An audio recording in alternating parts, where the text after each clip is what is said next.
Hello, everybody. So we're here to talk about collaboration we've done recently with our friends here from Jeanologia and Endrime. So I joined TENCEL in 1995, and TENCEL came into the market about 1992, so we're about 28 years into the life of TENCEL. And when TENCEL came into the market, its USP, its unique selling point, was responsible manufacturing. And I can tell you from experience, nobody cared a toss for environmental things. So it's quite amusing when I walk around the show like this, where everybody's claiming to be whiter than white. So nobody cared in those days, and so we had to try and develop product on the back of different things like performance, aesthetic, whatever else. And in the last few years, we found the best way to do that is to create collections, and create collections with supply chain partners. I think what has helped us is that I think over the last 10 years, last 5 years, denim has completely changed. We recently ran a series of articles on our blog called The Modern Definition of Denim, and there we had industry people talking about how they saw denim today. And denim today is still primarily cotton, but not exclusively. It's primarily indigo, but not exclusively. And it's primarily made into jeans, but not exclusively. In fact, Jeans City in Amsterdam, they decided to open an archive. And they were going to have 501 pieces in this archive as an homage to Levi's 501. And the first person that was invited to put a garment into that archive was Adriano Goldschmidt. And the product he brought to put in the archive was a knitted jean. So even people who have spent 50 years in the industry are kind of recognizing that things have changed. So on the back of that, we have done many collaborations to try and show off TENCEL in different guises. So this is what you might understand TENCEL traditionally to be. Mainly 100% ladies wear. But we've also done collaborations on stretch, collaborations on piece dye and on garment dye, collaborations on jacquard and on coating, and even on knit indigo that we did with Santoni. Also, we worked with a designer who usually designed for catwalk, and that's what this one is here. So we've done many things. So the one area that we'd never been in before was what I would call vintage type things. Garments that would be traditionally 100% cotton. And actually the first thing that ever we were involved with was the Levi's engineered jean.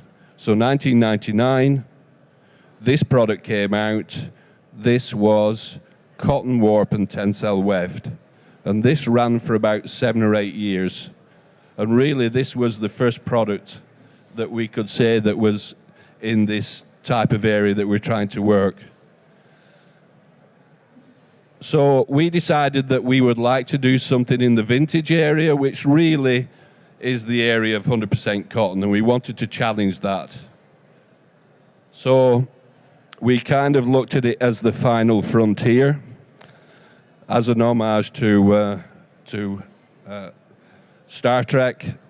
And I don't know if this, in English, one of the famous lines was, you know, it's life, Jim, but not as we know it. So this is TENCEL, Jim, as not as we know it. So I'm just going to run a video about the backstory to this, and then we'll open it up to a panel.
Okay. Do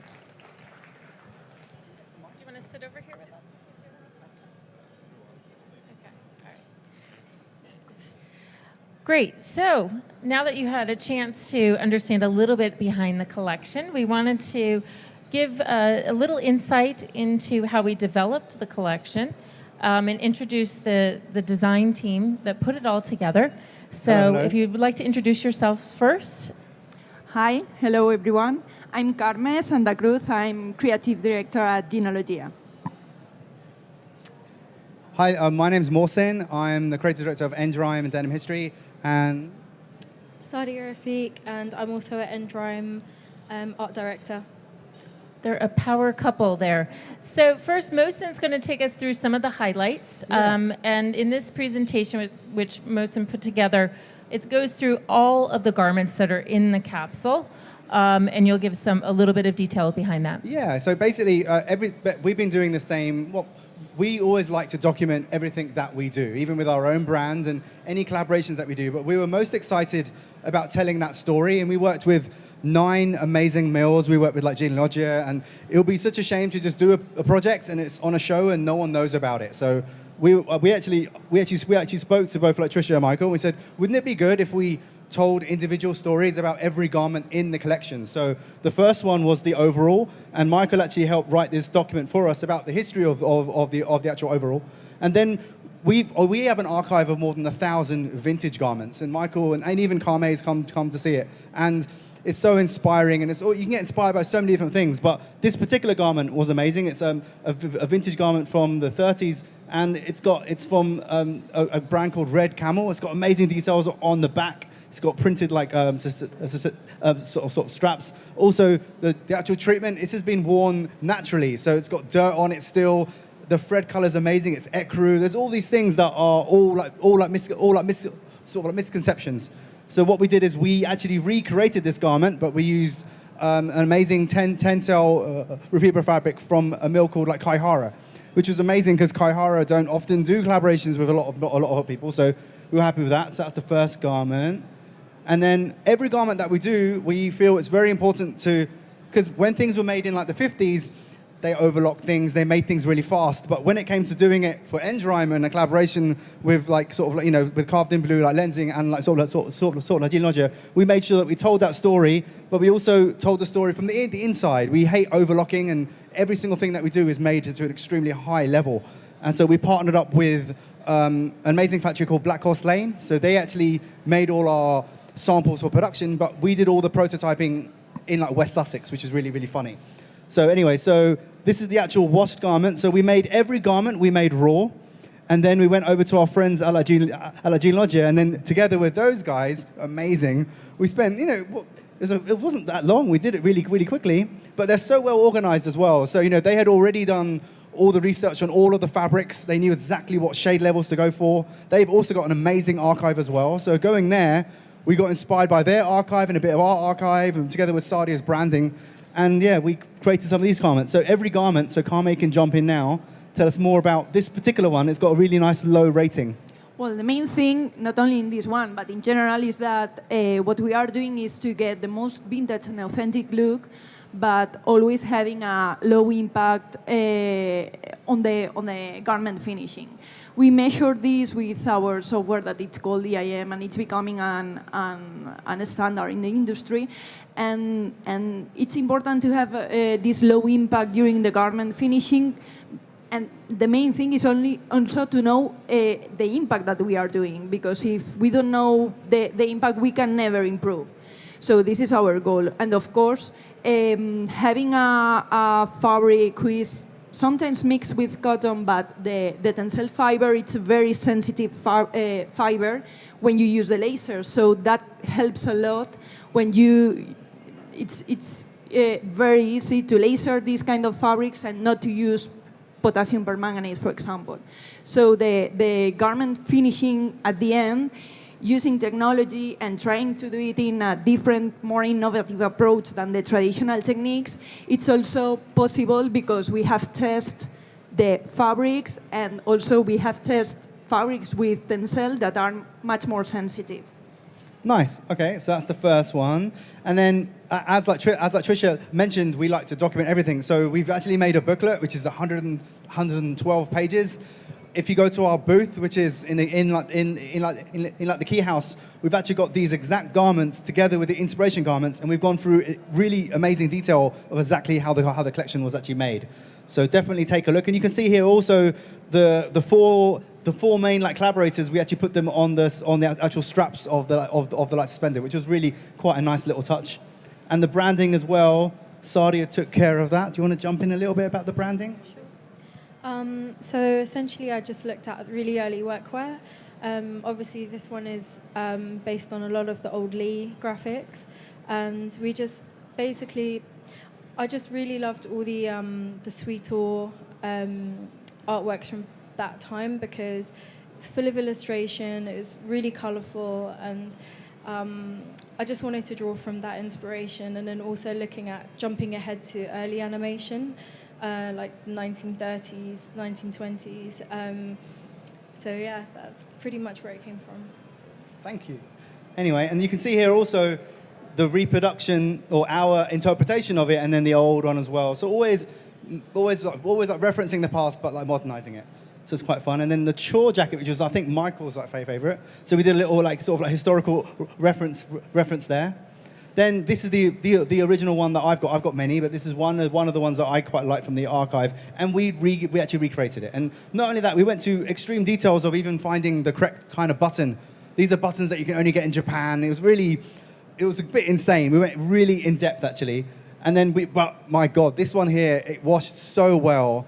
And Carme can tell us more about it. That, it's like unbelievable. We had people come to see this collection, and they didn't actually believe that it was brand new and only made like 1 week ago. So it was impressive. So Carme, if you want to jump in about this one. This finish was really a challenge because finally we developed a laser design inspired by one of our garments from our archive. So all the used areas that you are seeing, and if you have the chance to see this garment live, you will see, and well, we laser it all over, but also we made some ribs using the laser. There is no manual work here, and the dirty has been done using nanobubbles. So it's really a kind of piece of art made with technology. And something else also when we say laser, it's not done very fast, and it can be done fast, but this is actually, it was 2 panels for the front, 2 panels for each sleeve, times 2. So actually doing a jacket, it's like 8 different steps to laser, and then all the other little steps as well. So it's the main thing, yeah, sometimes you can spend more time lasering the garment, but then you only need a quick finish, quick wash, and that's all. So because you are adding all the character through the laser. Sometimes you are doing a more short lasering marking, and then adding more steps using nanobubbles, our eFlow, whatever. So there is, in the end, we are combining in different ways, different technologies, so you'll get different results. But the results literally speak for themselves, particularly this one here. And we went to the extent of even doing like small branding, like little square, like woven labels. And then these are the buttons, these are the ring buttons that we got, it's just so, like normally you wouldn't go to this type of level to make a collection. It's like we went all out for it, which we really enjoyed. We did another version as well, which we couldn't decide which one, but we ended up doing 2. And these are all the details for the actual chore jacket. And then type 2 one, so this is one's a bit more closer to my heart. I love jackets, and Sadia's got one that she's not wearing right now, but actually like, Trisha's wearing one of the jackets that's actually in the actual collection. But the Type 2 is really interesting because the history of it, many people thought it started with a Type 1 and it didn't. So I looked at really early inspiration from 1870s. But then this is the actual Type 2 jacket that we got right here. So this is from 1953. It's worth a couple of grand. It's really expensive. But the thing is about it, even though it's made in 1950, there's still aspects of it that are astonishing. Where the fact it's now got the 2 tabs at the bottom. Also, the inside is also it's not finished that sort of well. So when it came to our jacket, and hopefully I've got pictures of it that are going to come up. There we go. We made sure it was super duper clean on the inside, and we put selvage as well on the inside collar. we ended up putting a cinch back on it. I know it's a bit blasphemous, but I put a cinch on the Type 2. There'll be many people that will be annoyed that I've actually done that. And then again, this particular fabric, we used the ITMA awarded Candiani fabric. So this is actually probably one of the most sustainable fabrics in the room, really, that we use. So we're honored to use it. Yeah, and I'll just add a little bit to why this fabric is so sustainable is because it's a denim fabric that uses no new cotton. So here, taking this totally vintage style, but reinterpreting it using new technology where it is using 50% recycled cotton from Candiani's mill waste and 50% refibra, which uses upcycled cotton. So this really does take us all into a new level, and that was a part of it, of this fabric winning the ITMA Sustainable Innovation Award in 2019. And lots of little things, like all the denim geeks and in the room, if they come closer to this collection, they'll see it's got all the like missed stitches, it's got all the little mistakes that you would find from that era, but we've modernized it with a continuous stitch which catches all the pleats. So modernizing it and adding like the Van Dyke stitching on the inside, adding like selvage details which shouldn't really be there as well. And then the inside of it is just stunning, and it could even be worn inside out. So it's quite lovely. And that's actually the first proto that we ever made. So that's actually the one that I sewed myself, and Carme and her team washed it. I think I made it on Monday, and she was washing it on Thursday. So, you know, that's impressive. And that's the one that was floating around the booth for many, many times as well. I think that might be the one that you're actually wearing now. So amazing. And so, Carme, do you want to go into this jacket a little bit? Well, again, playing with honeycombs and used areas, and the main thing also is that we are keeping one garment row, so you can tell the difference between the raw fabric and the one that has been processed with Jeanologia technologies. So. Yeah, that's quite fun as well. Actually, showing the raw collection together with the washed. Designers and buyers can actually see the collection and go, oh, I can actually understand how it can wash down. And that's the whole point of doing collaborations like this, is we can inspire lots of other people to think, oh, we could use a TENCEL or we could use another type of fiber in our collection. Now we're going into the shirt now. So shirts are quite interesting. They've been around for thousands and thousands of years, but the history of the shirt, especially the work shirt, is quite cool. But if you can go onto the booth, you can actually take a picture of that or go on there and have to actually read it. It's really, I learned a lot from when I was like researching this actual collection. But I have many from this period, including ones that have got the whole like suspender marks done from like the cotton fields. It's quite sad, really. But our workwear interpretation one, this fabric we used was 98% TENCEL with 2% cotton. And the cotton is actually the stripe, which is amazing. So, but it washed down so well. I was a bit scared using it because it was quite lightweight and I was quite uncomfortable. But man, it washed so well. And I was actually quite happy with this one. But yeah. And this fabric is actually from KG Denim, who's exhibiting here at Blue Zone. There you go. Carme, so it's Carme, did you have problems with this fabric because it was so lightweight? No, in fact, it's 100% TENCEL, so it was really? Yeah, it was really, really easy to laser it on it. Even though that it's a very lightweight fabric, we haven't any issue, and we didn't use any chemicals. So amazing. That was nice. So yeah, that's all cool. And then we did we like rounded off the collars and we put Van Dyke stitching on it as well. We did a like continuous stitch around the pocket as well with our little mist stitches. And we got our little watch strap thing, chain, also, and then all the details. Sorry to step in, but I think that it's also something that it's a challenge that we are using 100% fabric in our workwear collection. So if you have the opportunity to go to the Carved in Blue Lensing booth in Key House, check it because it's really an innovative collection with a very heritage look. So yeah, it's all good. And then the carpenter pants, that's got a history that's very close to the overall as well. But this particular one, what's nice about it, it's got lots of angle details, very workwear driven. This is one of the early examples of a carpenter style pocket on the side, also the hammer loop as well. And then the nice thing about the branding that we did it all in-house. So we got these all done at Black Horse Lane. We didn't go somewhere and got like thousands of them developed. We only made like 20 or 30, and that's how many we used, and they were burnt on the spot. Even all the ones that were slightly like mistake versions, we use those as well, because I don't believe in having a perfect like leather patch or anything like that. So it's really important. But this one also washed down extremely well. We used the fabric from Atlantic Mills, so that actually turned out really nice. So let's go into that one. Carme, do you want to talk In about fact, it's the same fabric that we saw in the core jacket. That's right. And it's a very, very beautiful medium blue color, and we can fade down easily using G2 ozone technology, so no need to bleach it. So that's why for us it's very important to test it in advance, just to be sure that later on the finishing part will be as mold as efficient and sustainable possible. What's nice about this particular garment also, as I said, I hate overlocking, so any opportunity to fell both the seams on the leg, I do it. And this particular one, because it wasn't a selvage fabric, we did that, and it added more effect to it because it added more roping in some respect, which is really fun. And we did a one-piece fly on this one as well, which is really, really beautiful. And yeah, there's a story of how the garment was made and all the main details.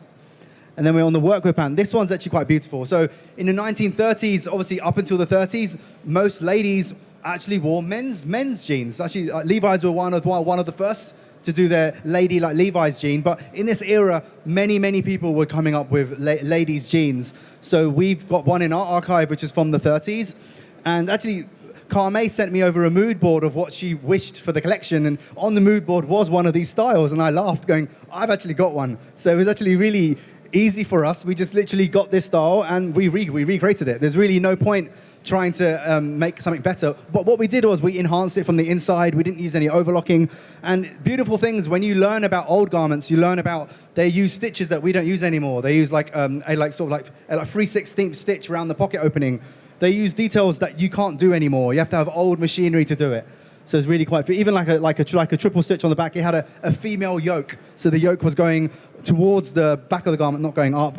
And yeah, it was beautiful, really. And I really enjoyed sort of pattern cutting it, because I don't get to do much like women's wear that much. So really quite fun.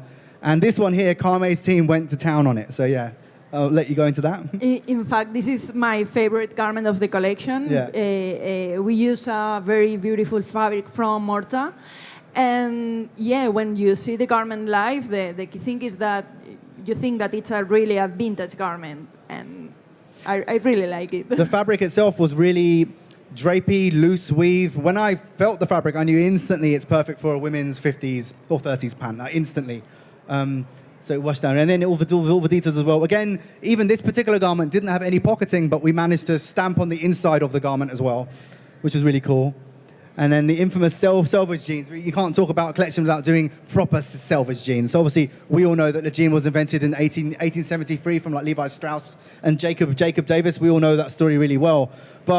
And yes, I've got tons of these, but I ended up picking something from an archive that I had that was just inspiring, really, just inspiring, especially for the whiskering marks. We just took some inspiration from it. But what we did was we made a jean that was, I would say, the most highest caliber jean we could ever make, to a point where it was clean finished. It was using a 1/8 twin needle on the fly. Obviously, we even did little things where we put a cinch back on it, but we added the cinch after the leather patch was put on. And then the inside, stunning inside, like sort of actual like details. A stamp story. We told the whole TENCEL history well. This particular garment was also using the Candiani ITMA like awarded fabric as well. Very honoured. And we leather backed all our buttons. And we even made carved in blue like rivets as well for this collection. And real rivets, not the fake ones that are pretty much everywhere. We did little peekaboo selvage as well, if anyone knows what that means. And yeah, so this particular one was obviously Carme's team washed it as well. If you want to go into that, Carme? Then when you have a garment like this, it's a classic 5/0 jeans, and with this fabric, you don't need more than nice lasering and nice fading down. So we did it with obviously using laser technology at the beginning, and then washing down with ozone and. Nice. There we go. And all of this, guys, you can get from our booth. If you go on our booth, there's actually QR codes for every garment, so you can actually download this. It's all there. And we also did a dungaree dress as well, which was really nice. This particular fabric was actually in my comfort zone. It was really stretchy, so I was nervous doing it, but you guys managed to do it really well, and he managed to actually wash it extremely well as well. We used special like dungaree clips from like Japan. I don't know if you guys go around and actually look at the clips. Most of them are about 3.5, 4 cm. We ended up getting the ones that are 5 cm, so the real authentic ones, which we're really proud of. Kame? Here, in fact, we were combining a super stretchy fabric with no ring look at all. So we were creating the slabs virtually through the laser, and also we applied some pigment stains, but also we applied it and fix it with the laser. So we were trying to change totally the structure and the character of the fabric through the technology. Nice. And the details. And then the final garment we made was the apron. And, aprons have been around for like a millennia, and you can still find them everywhere. But our particular one, we referenced from one that I picked up in Japan, so the repro one's on our booth. And we actually decided to use 3 different fabrics for this one. And we ended up using some of the extra leftover fabrics for the rest of the collection for the internals, which was really nice. And we ended up really, really damaging it in a really cool way. I don't know if Kame can jump in and tell us that story. In fact, well, this is an all-over laser texture. We had a small accident, but then the accident, it was really something that we wanted to keep, so we reproduced it. So it was quite funny. Yeah, it was funny. I really enjoyed it. And go and have a look at this garment. The fabrics themselves are really, really special. And then nearly at the end, and the trims and branding, Sadia, you want to jump in here or tell us more about, do you want to tell us more about the buttons and the actual woven labels that you developed? Yep, so essentially we looked at early workwear again, and just going for a really clean finish on the button trim graphic. And it was really important to get a different size of the woven labels, because just looking at the old garments and like how they used to be shaped and where they sat on the actual garment meant that we wanted to do a little small square one and a rectangular one and a leather patch. So, yeah. We also made a series of denim banners. You can't do a denim collection, especially an authentic one, and you don't produce a banner at the end of it. So we were sitting on really nice graphics that Sadia had actually created. So we decided to put some of them on denim banners, and these are really beautiful things as well. And I think that might be it. So thank you so much. Trisha, do you want to... Yeah, a couple more questions. So thank you for taking us through some of the design and inspiration. And maybe just to explain a little bit more, when you go around the show here, there's so many fabrics, there's so many stories. How do you feel, what do you look for most in finding the right fabrics? What speaks to you about that? For me, it's all about slub pattern. I'm a very authentic designer, even though I design for High Street as well and everyone else. But when I get to design like a dream collection or something quite inspiring, I always make sure it can go the extra mile. I can get a lot of washes out of it as well, but something very authentic. Even Kame was on the booth yesterday, and I said, tell me if there's anything cool on the show, because I haven't got time to look. So, so she knows our handwriting already. We're quite similar. So it's that authenticness, I feel. Yeah. Carme, what speaks to you in fabrics? For me, obviously, authenticity is important in denim. I think that everybody looks to heritage and looks for authenticity, but it's not only about this, because there are too many approaches to the denim nowadays. So, but for me, the main thing is that a fabric should work efficiently during the washing process. Yeah. If you are not washing, you are keeping raw, perfect. That's fantastic. You don't need to invest time into look for how is it going, how are you washing. But if you are designing for a brand and you are washing and thinking about washing, you need to pick something that it's working well with new technologies, mainly because then your production will be more sustainable. Yeah. And you have to think about this during the design process. So Michael had done the introduction and given us a little bit about the brief for this capsule. And during that time frame, I mean, it took over a year to kind of put all of this together. It did. Which is a very long time. I mean, what did you see that sort of changed in the vision, and how did that evolve? Tell us a little bit about that. We initially met, and we got a mood board from Carme, actually, of her wish list. There was 9 garments you wanted to try and develop. She was excited because, none of us get often to design a collection like this, I'll be honest with you. Very commercial collections, we all develop, So, but the design philosophy, it came together really quickly. I think once we started designing, it only took us it took me, I think, about 3 days to pattern cut it. And then I think on the 5th day, we were already in Jeanologia, and it took me 2 days to sew it. So I made all the first protos myself with good music. And then things did change. We changed some internals, we changed some construction. There were some washing things that we wanted to develop, so we had to be a little bit careful. But it came together really quickly. We took our time documenting it, and we had the luxury of time. And you don't get that very often. Always you get like a week or 2 weeks to design a collection. So, but we managed to pull it off quite fast. But we took our time making all the documentation and getting all the branding right, and we spent some extra time on the buttons. They took like 3 months to like develop. So once we knew we had extra time, then we developed all these other things that we can develop. And Carme, for you, from the original mood boards to where it evolved? I think that we keep finally, I mean, the direction that we were initially marked. And the main thing, I think, is because all of us, we were aligned. So we worked hard at the beginning, we planned the collection. Obviously, we made some changes, but in the end, the production, as Mushin said, it was quick because we spent time thinking about it, testing fabrics, choosing fabrics, and preparing everything just to be done in the right time. So we were aligned. We had to like reverse engineer the collection. So even though I had pattern cut it and made the first samples and Sadi did all the branding, once we got the green light from Michael and Trisha, we then had to go to a factory and make 13 or 14 pieces of the same garment.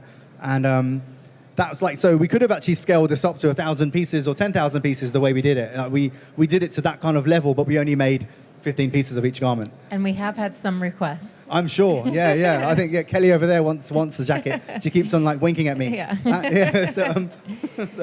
So one thing I think we were all aligned on in this project is around sustainability. But Carme, can you tell us, what does sustainability really mean to you in what you're designing?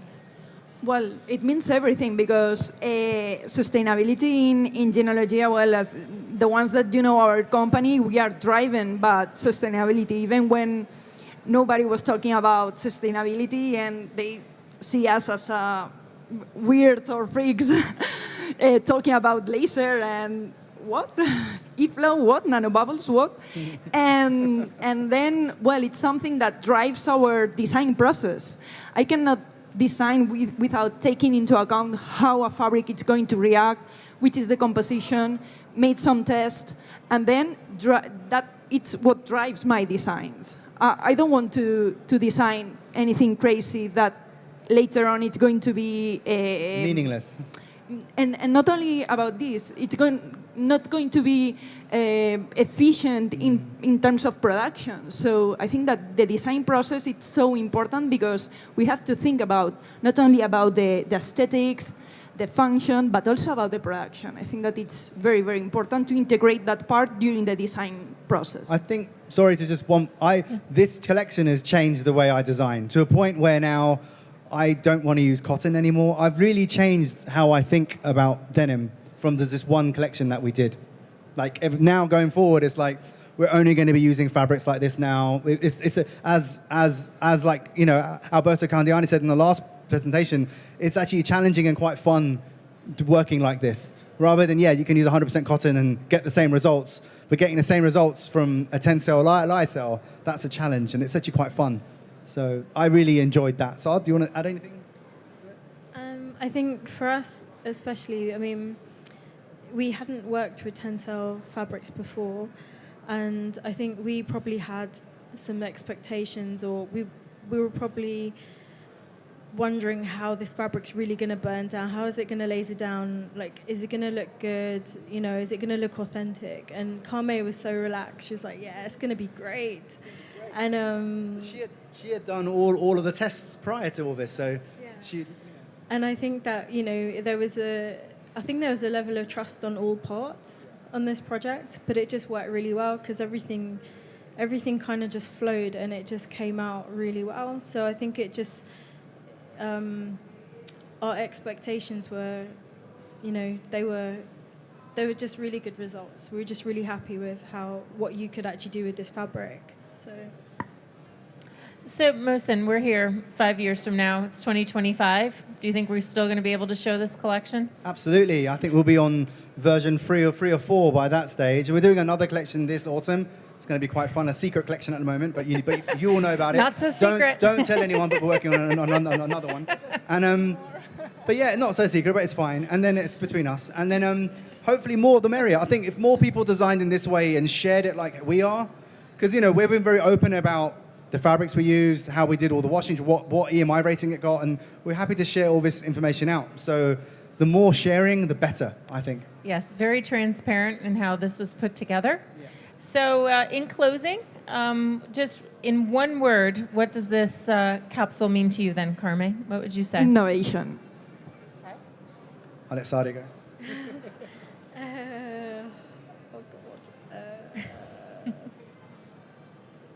Put you on the spot. I'd say innovation is a fantastic one. I don't know. I would say heritage and innovation. It's been quite epic, to be honest. Epic. Epic would be the word. It's a perfect word for you, Mosin. Very authentic, actually. Yes. Good, good.